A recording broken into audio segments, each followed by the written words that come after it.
What is going on, guys? Welcome to the channel. Welcome back. Welcome new viewers. All right, this video, since we have two tanks now, we're gonna do a little update on this one first, and then we'll go and talk about the new currently cycling Cube 20. So if you're new to the channel, I did start a Waterbox Cube 20, but we'll get into that in just a few.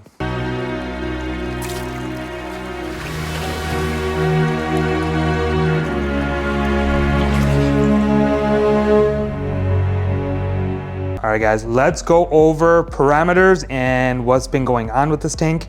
Things are good, nothing bad. This time around, nothing bad. Okay, alkalinity it got to 10. Okay, I get to that. Why is that 10? So alkalinity is at 10, calcium 462, magnesium 1280, and nitrates are at 0.3. And I get to why that's kind of low. All right, so I totally forgot to take off the calcwasser, and that was still dosing. I don't know why it didn't hit me. Like, okay, I started the aquaforest 1, 2, 3. Probably should lay off the calcwasser, and I didn't. And I seen it like slowly go from like 9.5, started going up to like 10.1, 10.2, and then I realized, okay, what's up going on with that? And it was the calcwasser. So I took that offline for about like 4 days now, and with just the AF123 is pretty much like 10. So I'm just gonna keep it at that. And what I'm gonna do, instead of like, because the coral seem fine, the growth is good because of high alkalinity. So what I'm gonna do is just slowly amp up the dose on the nitrate, because the nitrate is like super low. It got up to like 2.4, and then I thought like, oh man, I don't want this to like go sky high. So, but then it like dropped. So it's consuming, because corals are really growing because of high alkalinity. So I'm gonna slowly like bring that back up. I'm not sure what I wanna bring it up to, but I'm just gonna gradually bring it up and go from there. And after I lock that in, then it should be fine. Everything, like, that was like, nothing dramatic happened. This didn't happen overnight. This happened like in the course of a period of time. Okay, so parameters done. Coral health. Coral health is awesome. Just like that last video. If you haven't seen it, go check it out. I'm an SPS master now. Just one, it just looks kind of brown. It's like browning, maybe because of the whole nitrate tanked. So I'm just gonna like, polyps are out. It's just like the color is not there on that one. The par is good. That thing's sitting at like 300. So everything else is fine. Water quality is good. It's just, I think the nutrients like went down and that thing just started browning. My filter socks. So my filter socks, usually I change it out like every 2 days, maybe 3 days. And lately it's just been going on for like 4 days. I'm like, what's going on? Come to find out, like the water flow or the overflow and everything is just kind of slowing down, and I had to like adjust like the pump. I didn't like think to like check everything. So when I did this water change, there was so much bubble algae covering that overflow, and it was just barely water going through. So once I cleaned that out, and just like before I had like sponges covering it, this time it was bubble algae. And I cleaned that out, and then like the water level in the tank went off again, because like now there's proper flow.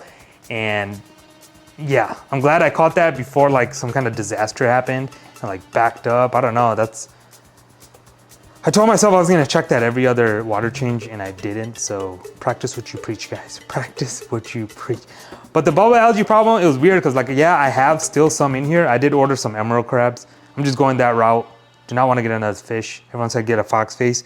I just don't want to deal with the headache of another fish, because I had some bad experiences lately with new fish. So I did order a couple emerald crabs from Live Aquaria, and then some more bumblebee snails to help with that I don't know how to say it, vermidid snail thing. So I looked, and I think those things are really doing a good job, because the little tube, they like, if you look closely, or if I can look, when I look closely, like they're not there anymore. There's just a few that you could tell they're active. So they're definitely doing their job.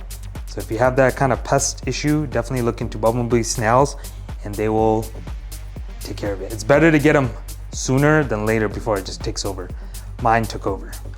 And hopefully those emerald crabs will take care of these bubble algae. Like, I showed you guys before, like there's like just chunks everywhere. It's not like, it's not going everywhere, it's just wherever it's at is kind of like just building up there. So if they can do it, and once it's under control, I'll just kind of take them out or do something with them. Just, yeah, we'll just do that little by little. Forgot to mention phosphates 0.03. Phosphates are at a good number. But yeah guys, that is it for the update on this tank. There's really no problem, it's just something I forgot to do. All right, let's move on to the Cube 20 and show you guys what I got going on.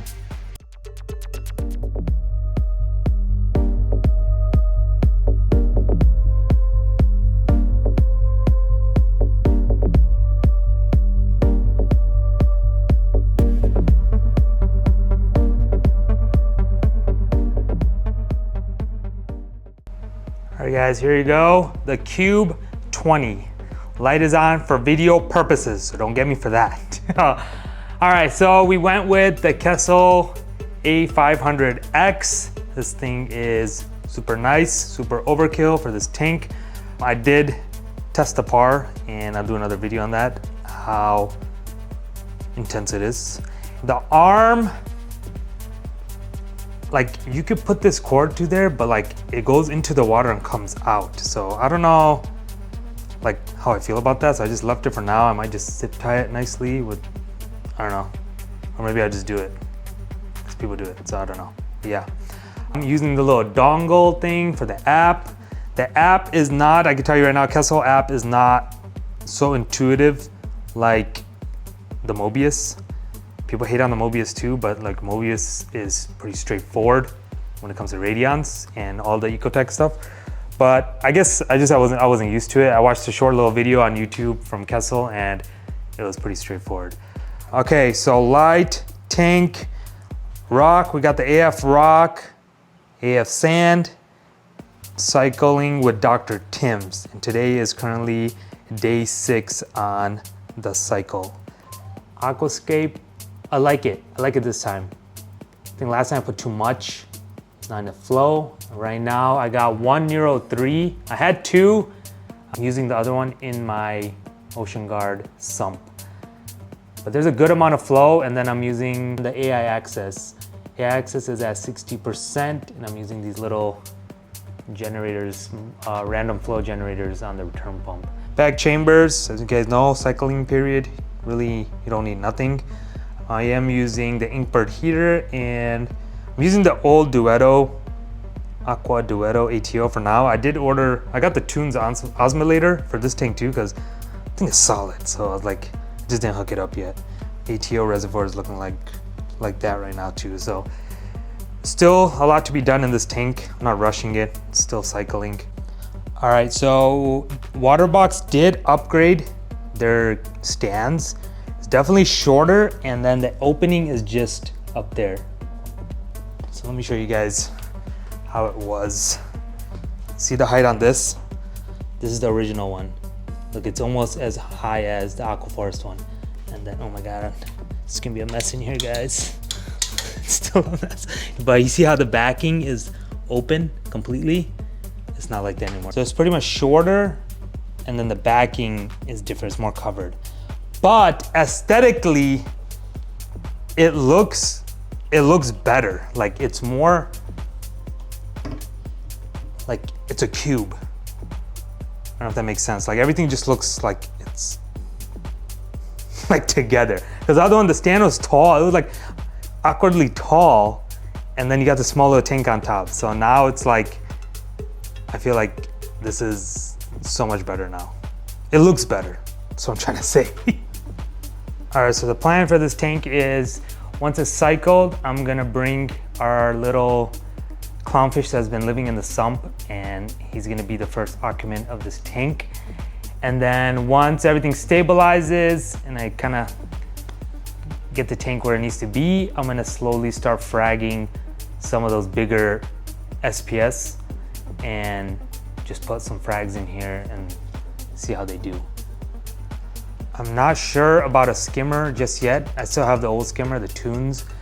But with that light, it's gonna be tight to put it there. That's the problem I had. So I don't know, I always had a problem with like if you mount a light on these and the bracket's big, there's not that much room in the back to put a skimmer.